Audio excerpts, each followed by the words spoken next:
Bhiwani police ने अवैध हथियारों का एक बड़ा जखीरा बरामद किया है। आप फिलहाल तस्वीरों में देख रहे हैं ये हथियार जो हैं ये आम हथियार नहीं है बल्कि ऑस्ट्रिया और तुर्की मेड हैं। इनके आप अगर दूसरी जांच करेंगे, पड़ताल करेंगे तो आपको पता चलेगा कि ये हथियार कितने कॉस्टली भी हो सकते हैं। ये विदेशी हथियार कहां से बरामद हुए, वो सारी बातों की जांच पड़ताल के लिए भिवानी पुलिस लगी हुई है। लेकिन आपको बता दें कि सुबह 4 बजे 2 आरोपियों को एसटीएफ ने धर दबोचा। ये लोग कोर्ट में गोलीकांड मामले से जुड़े थे और अभी पुलिस उस कार्रवाई में लगी है, क्योंकि पूरे हरियाणा में पुलिस और कानून व्यवस्था की किरकिरी हो गई थी जब हरियाणा के भिवानी में कोर्ट के परिसर में ही गोलीकांड हो गया था। उसके बाद डीजीपी ने एक बड़ा एक्शन लिया, एसटीएफ गठित की गई और इस मामले में कई आरोपियों को गिरफ्तार किया जा चुका है और 3 आरोपियों को पुलिस ने अब आज हिरासत में लिया है। इनके हवाले से 20 कारतूस और 4 जो है वो पिस्टल बरामद किए हैं। इसके साथ आपको बता दें कि ये लोग सुबह सुबह नई घटना को अंजाम देने के लिए निकले थे तो पुलिस के हत्थे चढ़ गए। फिलहाल आप सुन सकते हैं भिवानी एसपी ने क्या कुछ कहा उन अपराधियों को जो आने वाले वक्त में अपराध करने की या फिर पिस्टल का शौक रखते हैं। उनका कहना है कि भिवानी में अपराधियों के लिए अब कोई समय और कोई जगह नहीं है।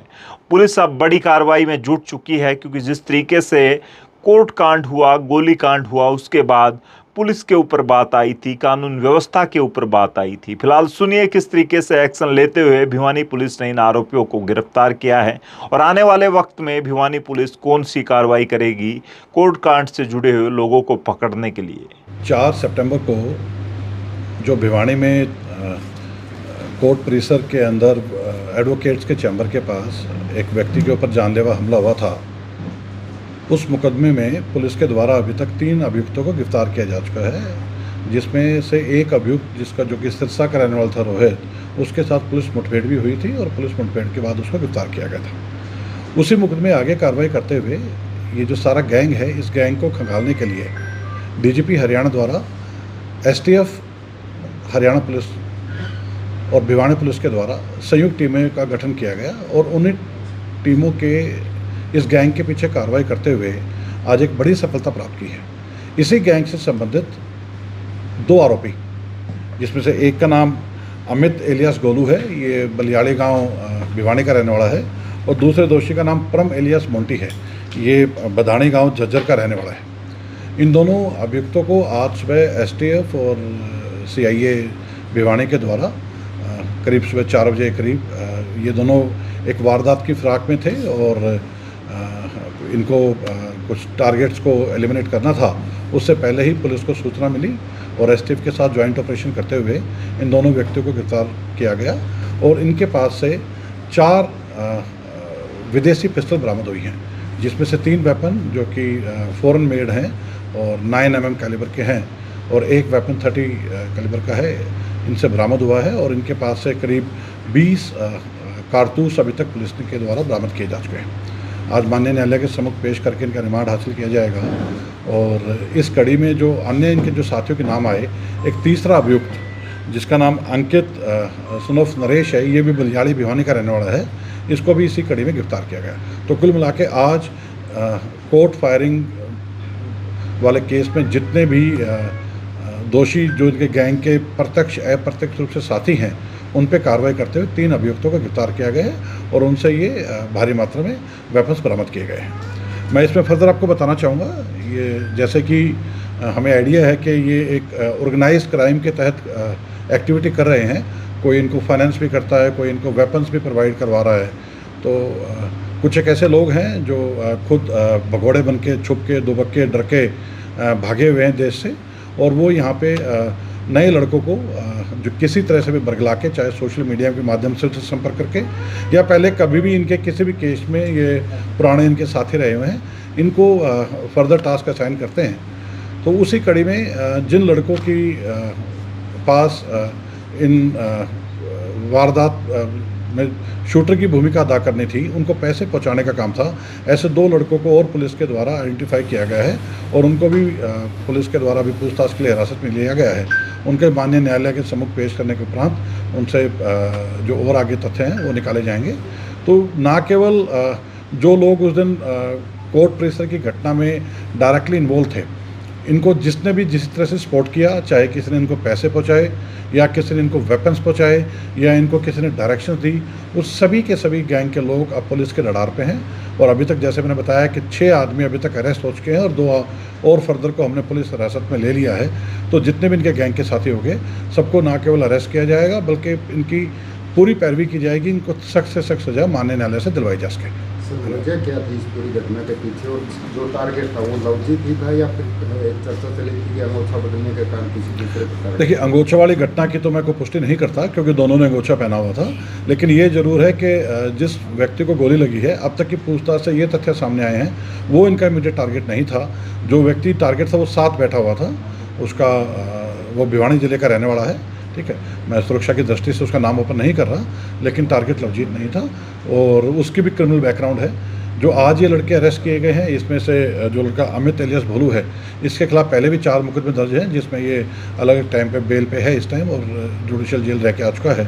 जो दूसरा लड़का अंकित सन ऑफ नरेश, ये भी बलियाली गांव का है, इसके खिलाफ भी एक आर्म्स एक्ट के तहत पहले मुकदमा रह चुका है। तो ये सारे के सारे किसी भी तरीके से इस गैंग के साथ जुड़े हुए हैं और जो भी इनके हैंडलर्स हैं, जो भी इनके किसी भी तरह से मदद करने वाले हैं, उन सभी को अरेस्ट करके माननीय न्यायालय के सम्मुख पेश किया जाएगा। नहीं, जो आज की घटना है, ये लोग उस दिन मौके पे मौजूद नहीं थे, ये उस गैंग के सदस्य हैं और इनसे हथियार बरामद हुए थे। ये किसी नए टास्क के लिए जा रहे थे, इनको कोई नया टारगेट दिया गया था, लेकिन उससे पहले पुलिस को सूचना मिल गई थी तो हमने इनको गिरफ्तार कर लिया है। सर, किस गैंग से जुड़े हुए? ये देखिए, पहले भी जैसे बार डिस्कस हो चुका है, ये गैंग इतने इंपॉर्टेंट नहीं कि इनका नाम मेरे द्वारा लिया जाए, ठीक है। और मैं आपसे भी ये आग्रह करूंगा, इन लोगों का नाम लेना छोड़ा जाए। ये बहुत ही डरपोक और भगोड़े किस्म के तुच्छ लोग हैं, तो इससे ज़्यादा इनके बारे में कुछ नहीं कहूँगा मैं। सर, वजह क्या थी फायरिंग की? पुरानी दुश्मनी? इनकी पुरानी दुश्मनी थी। लेकिन सर, कोर्ट जैसी जगह में ये लोग पहुंच रहे हैं, क्या लगता है आपको? क्राइम इस लेवल पे इन लोगों का माइंड इतना सेट हो चुका है, इनका डर खत्म हो चुका है? देखिए, ये जो घटना हुई थी कोर्ट परिसर के बाहर चैम्बर्स के पास हुई थी। जो हमारी सुरक्षा की परिधि है वो कोर्ट परिसर के चारों तरफ है।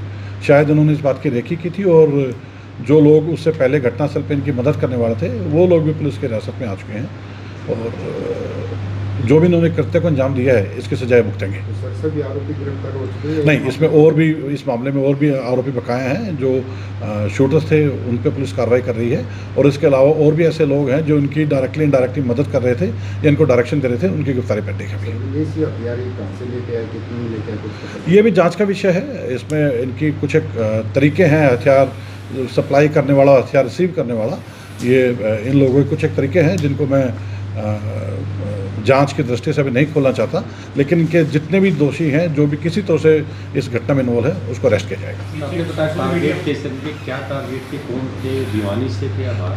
हाँ, भिवानी का ही एक व्यक्ति इनका टारगेट था, उसका भी मैं सुरक्षा की दृष्टि से नाम ओपन नहीं कर रहा हूँ, लेकिन आज उन्होंने उसके ऊपर अटैक करना था, लेकिन उससे पहले पुलिस के शिकंजे में आ गई है। वो भी क्या किसी गैंग से जुड़ा था? नहीं, वो गैंग से जुड़ा नहीं, वो गैंग से जुड़ा नहीं था। उस व्यक्ति के साथ इनकी पुरानी रंजिश थी।